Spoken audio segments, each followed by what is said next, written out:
حضرتك مهندس عبد العزيز، حضرتك شايف ازاي الاهتمام بملف العمال والفلاحين في برنامج السيد حمدين صباحي؟ يعني في ثورة 25 يناير بعدها اتعملت انتخابات رئاسية، كل المرشحين كانوا بيتكلموا على العدالة الاجتماعية. ايوه. بس في عشان يبقى البرنامج منطبق مع صاحب البرنامج، هو أيوة. علاقته اساسا ايه بالعمال والفلاحين؟ أيوة. تاريخ حمدين صباحي اغلبه في أيوة. الدفاع عن قضايا الفلاحين. 97 أيوة. مقبوض عليه في انتفاضة الفلاحين ضد قانون الإيجارات الزراعية. ايوه. بعد كده قضايا العمال هو كان دائما يدافع عنها، يدافع عن حقوق الفقراء من أول حتى ما واجه أنور السادات وهو طالب جامعي، كلموا عن حقوق العمال والفلاحين والقطاع العام وحقوق الشعب المصري. حمدين مرشح الغلابة ده أمر طبيعي، حتى من الانتخابات اللي فاتت الناس كانت مطلقة عليه هذا الشعار، مش حملته هي اللي كانت مطلقة عليه هذا الشعار. فبرنامج حمدين بيتكلم عن حاجة هو طول عمره بيشتغل فيها. برنامج حمدين بيتكلم على ازاي اواجه مشكلة البطالة، ازاي ارفع الدعم على الاغنياء واحافظ عليه للفقراء بحيث ان الدعم يصل فعلا الى مستحقيه. حمدين بيتكلم على برنامجه، بيتكلم على مشاريع الصغيرة والمتناهية الصغر والمتوسطة لقطاعات واسعة من الطبقة الفقيرة والمتوسطة. والحقيقة الطبقة المتوسطة يعني نقدر نحسبها في الطبقة الفقيرة في أغلبها يعني. وبالتالي هنا هو كل يعني القضية الرئيسية لحمدين صباحي قضية العدالة الاجتماعية وحقوق أغلبية الشعب. طب هو برضو الفقراء برنامجه بيتضمن ايه بخصوص العمال والفلاحين؟ يعني احنا لما نيجي نتكلم على ازاي القطاع، يعني ما الذي سيقدمه المرشح الرئاسي حمدين صباحي اذا اصبح رئيسا لمصر لعمال مصر وفلاحي مصر؟ اولا قضية التنفيذ الحقيقي للحد الادنى والحد الاقصى للاجور. ايضا تنفيذ موضوع الضريبة التصاعدية، والمهم انه هذه الموارد تذهب الى المواطن المصري. ايوه. وتعمل توزيع عادل للثروة. القطاع العام، كيف نرشد القطاع العام ونديره بإدارة رشيدة ونجد فيه فرص عمل، لأنه لو أدير بإدارة رشيدة، لأن القطاع العام ده في الستينات هو اللي شال الدقيقتين خلصوا يا فندم. اللي شال عبء الجيش المصري بعد 67. طيب الدقيقتين خلصوا، هروح للدكتور احمد. هعيد عليك نفس السؤال اللي سالته المهندس عبد العزيز، ماذا في جعبه المشير السيسي في برنامجه لعمال مصر وفلاحي مصر؟ وانت مسؤول هذا الملف. ازي حضرتك؟ اهلا وان شاء الله بالتوفيق لبناء مصر الديمقراطيه، تكون ان شاء الله منافسه جميله نثبت بها للعالم دايما ان مصر دوله محترمه ومعتبره، دايما بيتعلموا منها الجديد في كل ثورات المصريه. اولا ليس هناك برنامج للمشير عبد الفتاح السيسي بمعنى، ولكن هناك رؤيه مجموعه من الاليات تحقق بها اهداف العمال والفلاحين. ايوه. اي حد يقول فيه برنامج انا مش هنتبعه. ليه؟ لان انا كنت مقرر عام مساعد لجنه ال50، وهذا الدستور وضع برنامج لاي مرشح هيجي في المرحله الجايه. ايوه. لن يستطيع رئيسا للجمهوريه الخروج عن نطاق هذا الدستور. صحيح. لما يجي نتكلم عن ان نحقق العداله الاجتماعيه، انت ما قلتش جديد، الدستور اقر وتلتزم الدوله. وهنا في مفهوم للدوله. الدوله هي ارض، شكل جغرافي لها، حدود ليها على كل الدول اللي بتطل عليها، 2 شعب، 3 سلطات. سلطه تنفيذيه عليها هو رئيس الجمهوريه، سلطه تشريعيه مجلس النواب، سلطه قضائيه القضاء. هنا ما ينفعش يجي مرشح يقول لي انا هحقق العداله الاجتماعيه. لا، ما هي الياتك لتحقيق العداله الاجتماعيه؟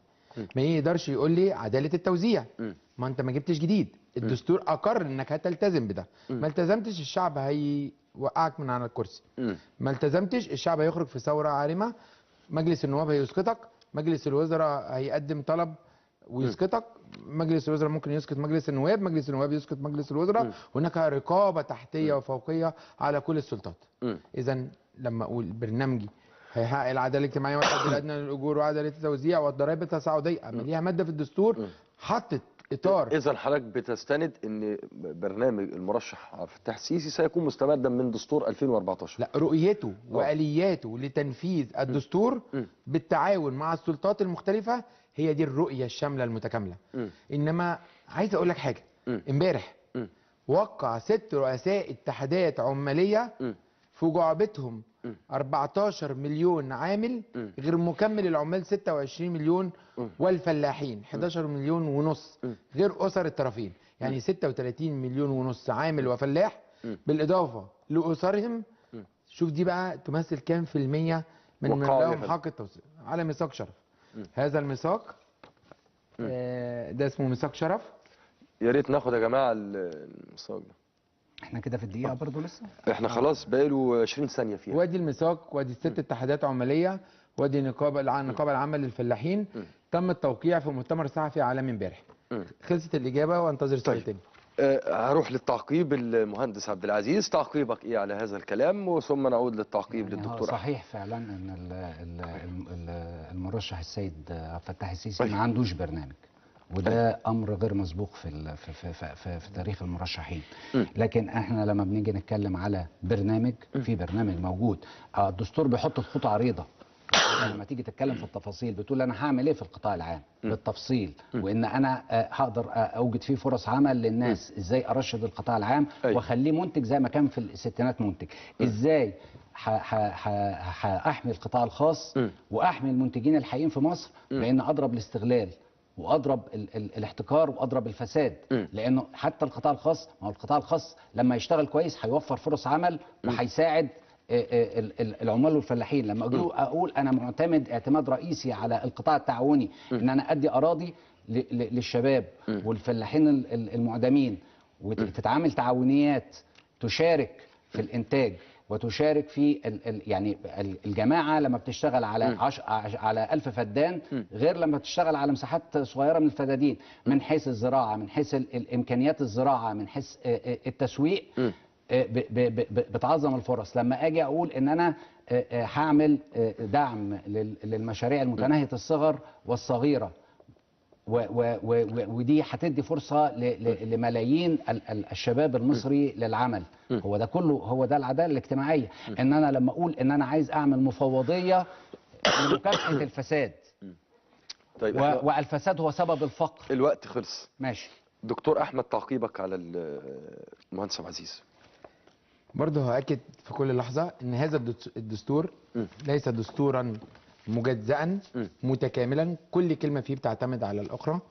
كمان 75 مادة جد بالتفصيل وبكل حدودها للعمال والفلاحين. وعلى سبيل المثال وليس الحصر عشان الدقيقة ما تفوتش بسرعة، تلتزم الدولة بشراء مستلزمات المهندس عبد العزيز خد دقيقة ونص، فأنا هتاخد برضه حضرتك دقيقة ونص كده، دقيقة و70 ثانية. اتفضل. تلتزم الدولة بشراء مستلزمات الإنتاج للفلاح.